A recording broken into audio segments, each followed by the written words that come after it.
Welcome to Earrings Off. I'm Lou. And I'm Teresa. Let's get started.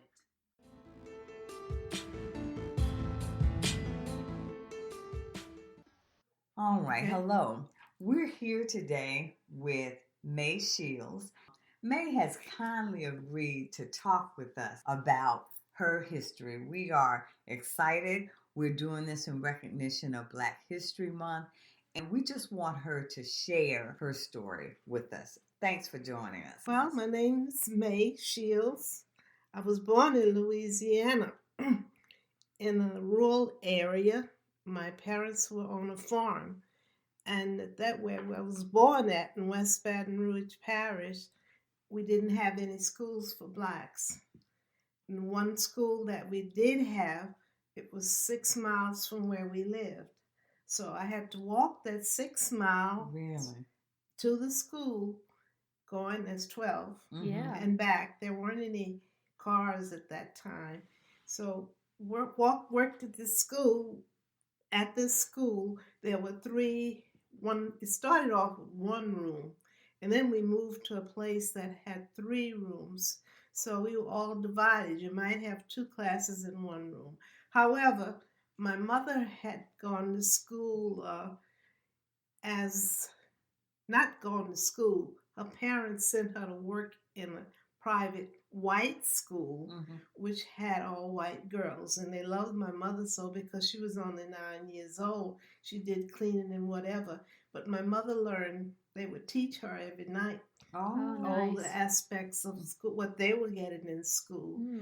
And she learned, she even remembered the Webster Dictionary, I call it. Oh, really? Because she said she had to learn all the words and whatever. So she was very hard on us at home, and she made sure that we were studying and we knew just what to do. And then she went out. And now, how many were at home? It was 3, 2 boys. I made 3.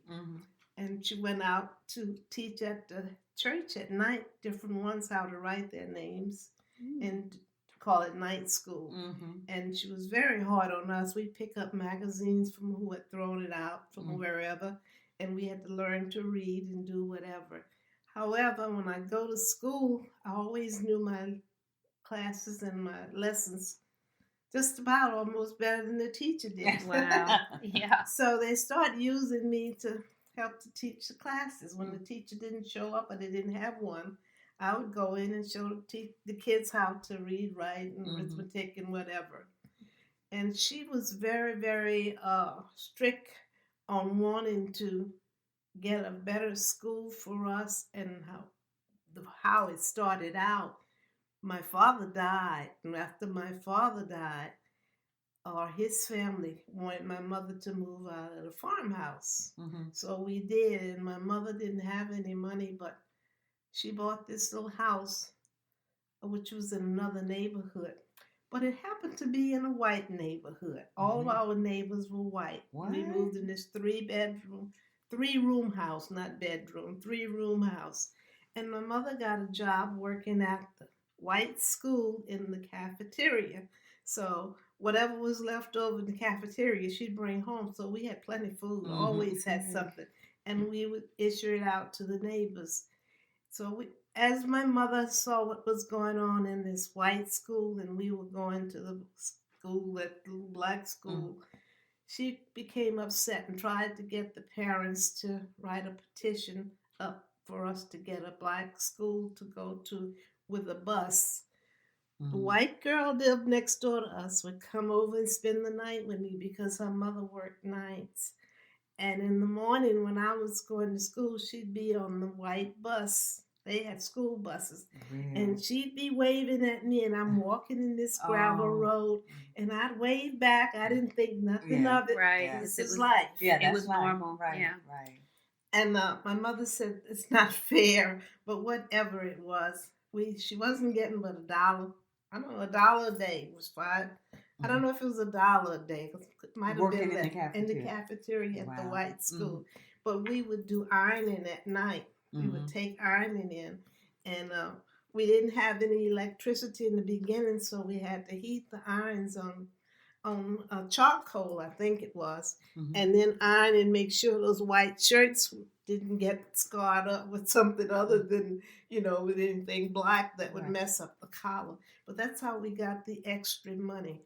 But my mother loved to read, and she had begun to pick up news. And finally, one day, she got a news paper. It was the black newspaper out of Philadelphia. Mhm. Anyway, she got this newspaper and she began to read what was going on and different things of the different way black people were doing, and she was interested.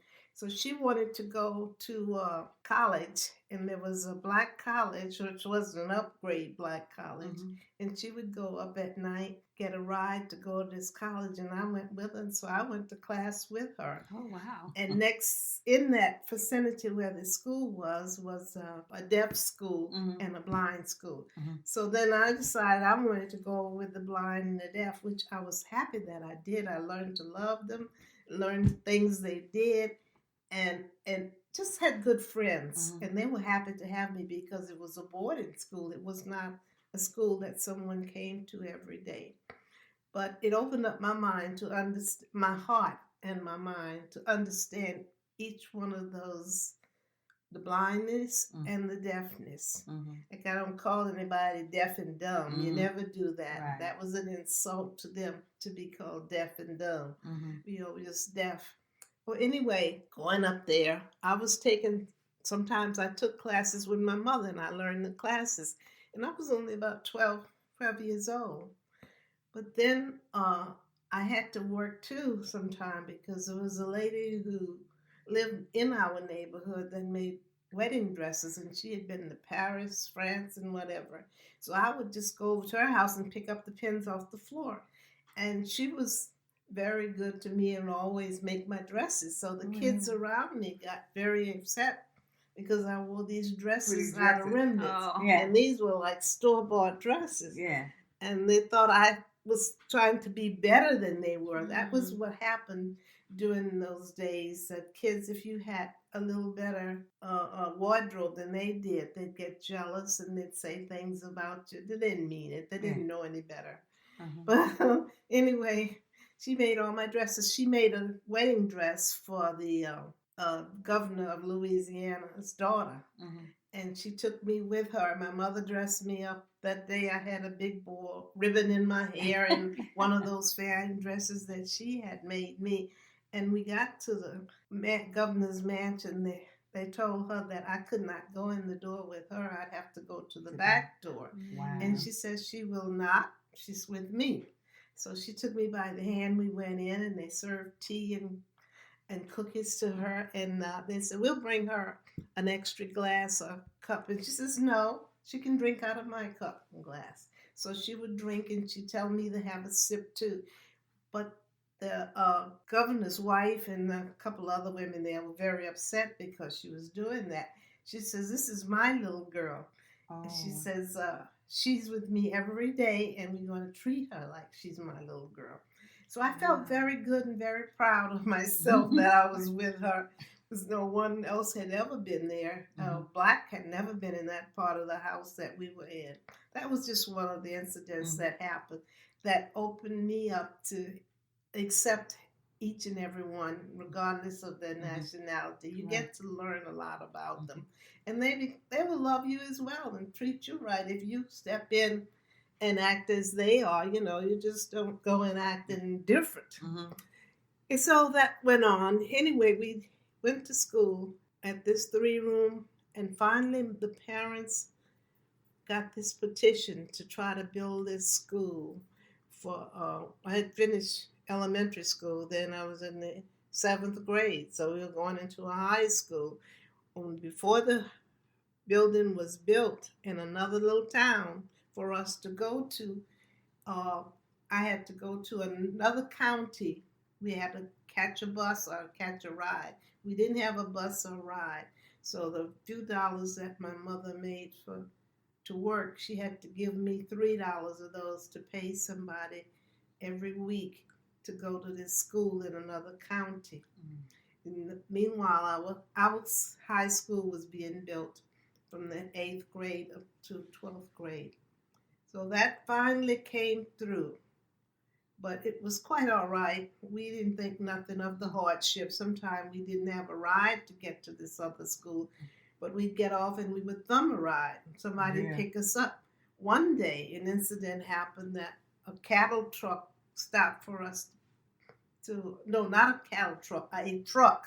Mhm. And we rode on the back of this truck and we passed the cattle truck, and the cattle truck was, cows was having their feces out, Uh-huh. and it all flew on us. Oh, Oh, wow. no. And when we got to the town where we were full of cow manure, as they call it, and whatever.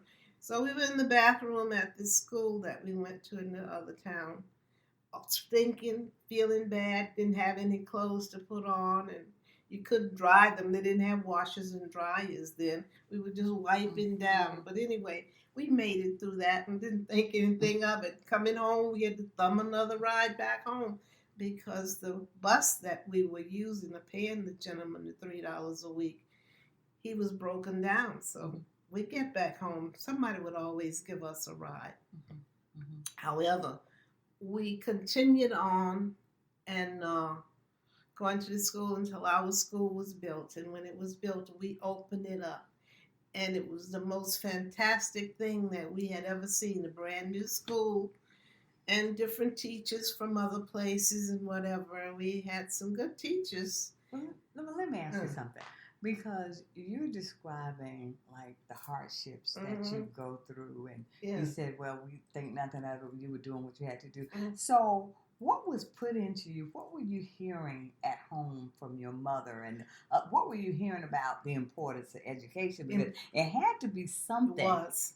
Yeah. My mother was she was much on the importance of education. She says, it's not going to be this way always. We get that education, you can go other places and live. Go to New York, maybe. You can go other places where you can be accepted as you are and get a good job. And you can be a teacher, a doctor, a nurse, or whatever. So she was teaching you that was the way out. That was the way out. She wanted us. She never wanted us to stay there, really.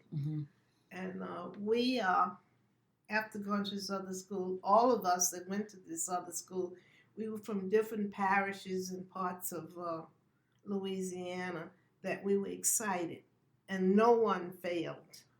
If one of the teachers saw one of us failing, they would do extra work to upgrade you. And we would go places, and they would take us to their homes in the cities where they lived, in New Orleans and in Baton Rouge, the capital, to live on the weekend. And we'd walk around town and see what was going on in town. In the Crest was a 5 and dime store that we would go in. And we learned to go in there, but we could not eat at the counter. We could get a hamburger, but we had to get it from the window in the back of the store. So we'd accept it because we didn't know, we weren't used to eating hamburgers or whatever. So we'd get that hamburger, that soda pop, they used to call it. But it was a big thing for us. Each one of the teachers would try to enhance us, upgrade us on different, because some of them had gone off to school, like to Atlanta or different places. So they wanted us to learn what they had learned. It was always someone willing to teach you, always. Yeah. We didn't have any educated ministers in the church at the time. So they weren't teachers like we have today. So we were learning from the teachers in the public schools that we had. And another thing in that public school that I was telling you about, the 3-room, we had to cook our lunch every day in the kitchen. Really? And what they gave us to cook was dried prunes, dried raisins, and canned pet milk. They would boil that down, and then they'd pour pet milk on top. So that meant we all stayed at the bathroom, at the toilet all day, because the toilet was outside. There weren't any, modern toilets. So you had to prepare your lunch. We had to prepare, and then sometimes you didn't have it every day, but sometimes gravy, tomato gravy and sausage or something like that, and maybe some rice and bread. make cornbread and whatever. But I did learn to cook. Mm-hmm. The cooking there was very good. So, But so you said you didn't have it every day. Did you mean you didn't go to school? oh no, we had lunch every day, but you didn't have to cook. Different things. No, they sent me in the kitchen to cook because they said I didn't have to go to class. I already knew what was going on. And so that's how you learned to cook. I learned to. Well, not really. My mother was a good cook too, Yeah. but I did learn a lot about cooking. Yeah. Well, tell us a little about your career Mhm. before. Can you tell us a bit about Oh, my that? career. Well, I used to go to. I was working in Baton Rouge one summer in a white restaurant, and I learned to cook. I had never learned to do a hamburger or whatever, but I learned because the cook there taught me. And then I pretend when I went to work there, I told him I was 16 and I was only 12. Oh, wow. Because I wanted to work. I wanted to upgrade and leave and buy some shoes or whatever. So in during that time, I met a gentleman there, and he said he was He said he was one of the where you go and get your eyeglasses. Mm-hmm. He had been to Chicago and learned to be an optician. So I went to his place one day to see what he's talking about, what kind of eye doctor, because we didn't know the difference of different types of doctors and whatever. And we sat down and talked, and I invited him to the school where I was going, the new school, because I used to play basketball, and would tell him about the games. Mm-hmm. Well, he would come and see us, and he said, you know what? We're going to go to LSU and see that game. LSU was the big white college there. We could not sit where regular people sit. There was a bleach in the back with about 3 seats. Really? And we would sit there and watch the game because he says, that's okay. We're going to sit here and watch the game. Then I learned about the NAACP. Mm-hmm. He had started NAACP there, and I went to the meetings when I could and learned. And as I was going through school, he says, what do you want to do? Where are you going to go to school? I said, well, I'd like to be a pharmacist. Mm-hmm. And he says, we don't have a black college here. We have a black college, but you have to pay, which was Xavier in New Orleans. He says, but we're going to work on something. So what he was talking about, they found out that we could sue the state of Louisiana. I could go any place I wanted to go to school, they'd have to pay. Mm-hmm. So I went on through high school. I was valedictorian and all that. Don't just say that like that. Were you really? That's amazing. Oh, yeah. That is. That is. Well, I was determined, but I was also the captain of the girls' basketball team. Wow. So Wow. all those things. What I really did during my summer vacations, I always got me a job in New Orleans, Mm-hmm. but I got a sleep-in job. Mm-hmm. And I always picked the people that I wanted to work for. They had to be professional people so that I could learn. I wanted to see how professional people act and what they did. Each one I'd get in the summer to do that. They thought I was there to stay, but I was only working those summer months, and then I'd tell them I had to leave. I didn't tell them I was had to go to school. I just said I have to leave. Somebody at my house need me. I did learn a lot about them, and they learned to appreciate me and treat me because... Well, did you think that you couldn't tell them that? Would they have held? You wouldn't have gotten the job? I might not have gotten the job. Really? No, you wouldn't have gotten the job. They wanted black girl to stay the rest of her life. Really? Paying hardly anything. Yeah. Like I didn't know anything about broiling. We didn't have a stove where you broil. We didn't. In the South didn't broil nothing. Yeah. But I put some food in the oven once, and to bake, I put it in the bacon and top. So the wife came in and told me, "Oh no, you have to put it under the flame." But I felt so good. I had learned to broil, and I was able to take it back to my school that next year and tell them things that I had learned to cook and what had gone on. But I was always someone who wanted to learn. My mother told me, "You've got to put yourself out there and make yourself available. If you're interested in something, try to learn it the right way. Observe and then try it." And whenever you go out to do anything and you feel shame and you don't know, they tell you to do something and you don't know how to do it, just tell them, say, well, would you show me the way that you'd like for me to do it? Right. And learn that way. Yeah. She says, never say you can't. Yeah. Just say, show me how you do it or how you'd like for me to do it.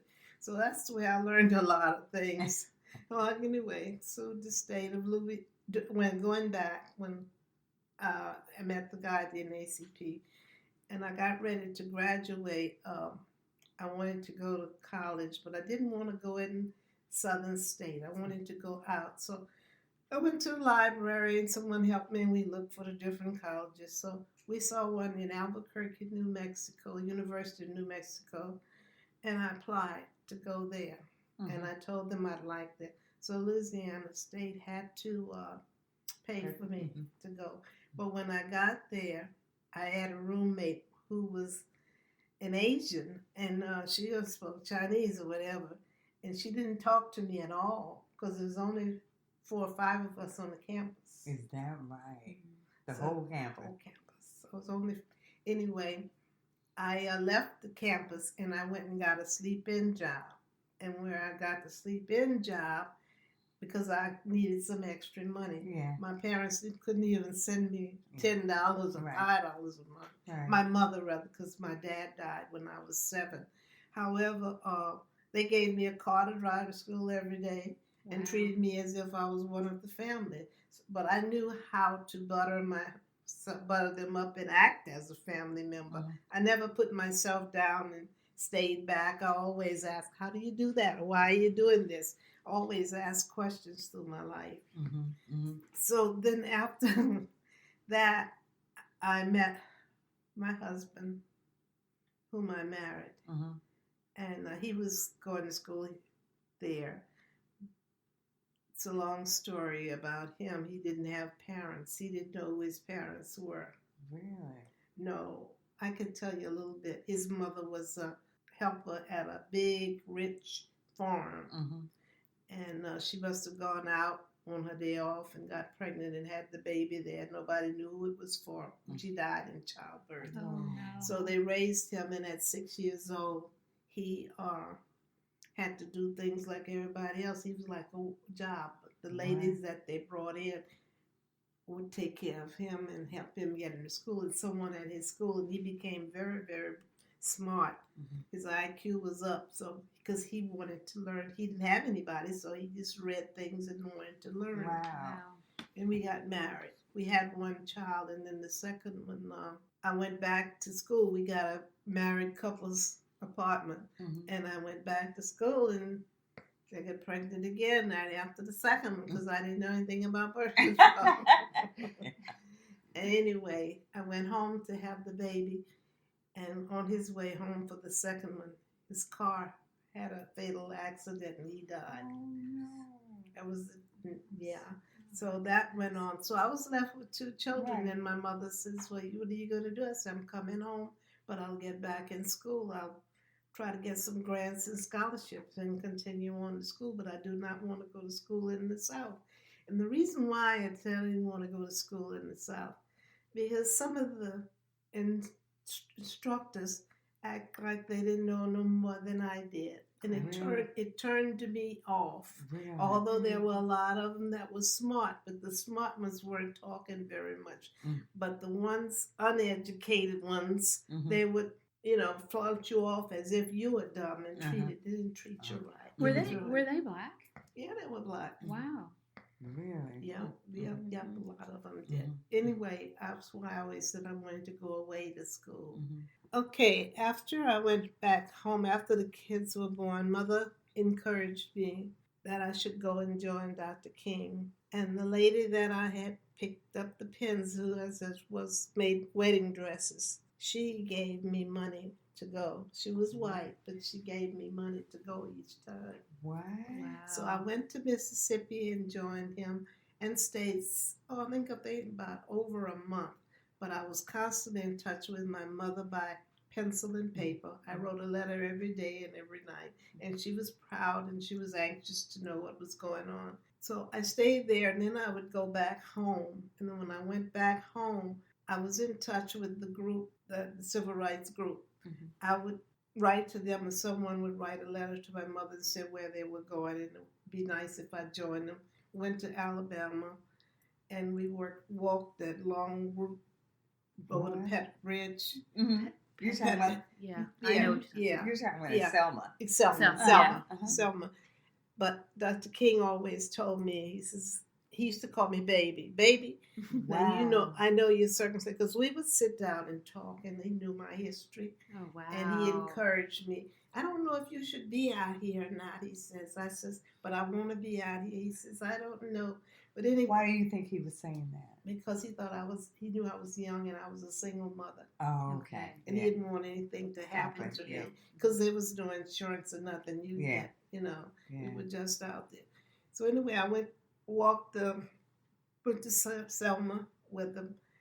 And during our time when we were in Selma, I remember once the policemen were out on horses and they were hitting people, and I got a scar on my From your arm, Wow. that I carry. I have a civil rights scar on my arm. And anyway, I was told that maybe I would like to go back home after that. It wasn't a bad scar, Mm-hmm. but it was just something that woke me up to know that it is dangerous to be out here. Mm-hmm. So I went back home, and then I told Dr. King I wanted to join them again when they went to Chicago. Mm-hmm. And they went to Chicago when they were trying to get people into different neighborhoods and able to buy real estate. So I went to Chicago and joined them up there. And I had a long talk with him, and he says he would like for me to go to New York. And he gave me a contact, a number, and a name. And he thought I would do well so I could get back in school and finish school. And That's amazing. I did, and I went to New York, and I did as I usually do, because I wasn't really looking for any help. People didn't have too much to help you with. They were Right. busy Right. working too, so I'd get the sleep-in job, Mm-hmm. because I knew how to cook and Yeah. do all that, Yeah. and stay there until I got enough money to get a place, a room on my own. And then I was thinking about my mother too. I always wanted her to have some money, help her out, because she was working hard. So I did that, and I went to New York, and I signed up at a hospital that was over by at Columbia University. And they wanted to know how much education. Well, I had 2 years Mhm. of college, and they gave me an exam and everything. And so she said to me, "Come on and do this." She put me in the formula room because I told her that my idea was to be a pharmacy. Mhm. And so I made formulas for the nurseries in the hospital. And you had to do it with raw apples and egg yolks or whatever. You had to mix all that. And Pet Milk thought that Pet Milk did something on me, but they never gave me any credit for it. They took pictures. We didn't have TV then, but they took pictures of I was the one using their Pet Milk. That's what the babies were being fed. So I did that, and finally, there was an opening. Someone in the hospital thought that I was too good to be there, and I should be qualified for this job. They had an administrative job, and they needed to hire a black, and it had to be a woman because the law was coming in during that time. That was in the 50s that I should a black and a woman. So I did, and I says, I don't know if I can do it, but I'm in school. I was going to school at night at Columbia, and whenever I could. Another college out on Long Island, New York, I went to in Brooklyn. So I did that, and then Mother knew what I was trying to do, and she said, well, I think we'll try and come to New York, and so we can be here have the kids, and we can be the family that we should be. So she did. Anyway, this job came up, and I wrote my resume, and the next day, I gave my resume in that morning, and before noon, they were telling me I had the job. Really? They were Nice. impressed. They must have been. Not that I had a lot to tell, but I didn't tell them that I was a sleep-in girl most of my life. I just gave them my resume and my experience and whatever. So I started that job, and we did not have an ICU unit or cardiac care unit, CCU unit. So they put me in those two areas. They were going to open them up. I had to buy all the furniture and the equipment and whatever and sit down with all the salesmen and reps. And the salesmen did not want to hear me say anything. They were Really? all white. Really? Wow. No, they did. It was a lot. I believe.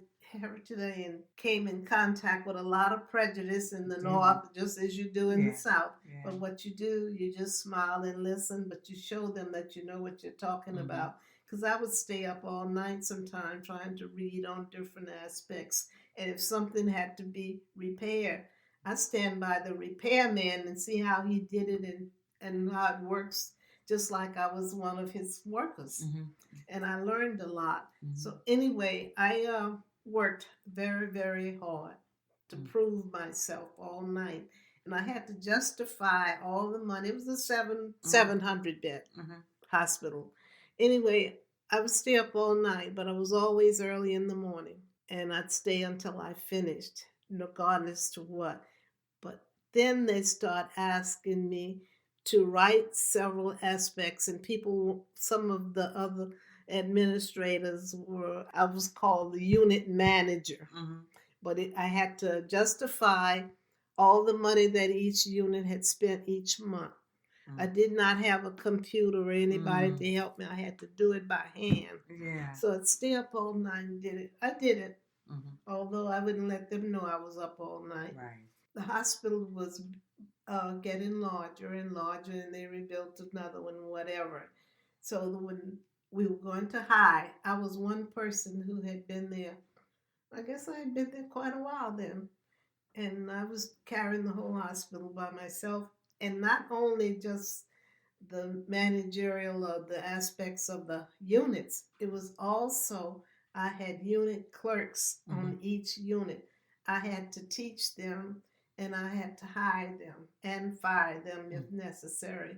And then the union came in, Okay. but I never Yeah. got in trouble with the union. Right. I made let them know who I was, and I was there. And I Right. was there because I wanted to be able to hire and fire. And they Right. even told me that I was hiring too many minorities. I needed to Wow. hire others. I says I'm hiring the most Right. qualified. But when they got off the track, I put them in my office and let them know they were not going to let me down. As I Oh. stuck my neck out for many of them, and even some on drugs or alcohol, and would have them sent away and cover them until I got them straight. Oh, Wow. There's wow. one young Yeah. man that was on drugs, and I got him off the unit and sent him away, and he came back. And then he said he was going on to school again because he was already in college. And I met him on the elevator, and he screamed and said, "Oh, there's Miss May. Miss May." And I said, "Yes." He said, "This lady saved my life." And I said, Oh. "Oh, yes." And he was an anesthesia then, Wow. anesthesiologist. Wow. So I was happy to see that, because sometimes you had to stick yourself out to try to save those. They didn't have people back in the day that would take time Right. Right. when right. you knew you could help them. Right. Anyway, that was just something that I'm very proud of. Well, So you if- should be. If you had some children sitting in front of you right now, Mhm. and you could leave them with some words of wisdom based on your experiences, what would you say to them? I would say to them, never give up, Yeah. and don't let go of your dream. Mhm. If you have a dream of being whatever you want to do, don't let anyone tell you you cannot do it. Mhm. Even though you get to your dream and you don't like your dream, it doesn't mean that you failed or didn't do it, but you were able to experience it and see. Because many times I had dreams, and I'd continue until I got to my dream. I might not have been able to complete what I needed to do, but it worked out. But there's an experience that you've had. Never, never give up. And don't let anyone tell you you cannot do this or that. Mhm. Can't. Very nice. As I learned growing up, that is a word my mother says we don't use that in this house. Can't is a lazy man's word. That's not a smart person's word. Wow. Wow, that's Well, thank you telling. so much for talking with us.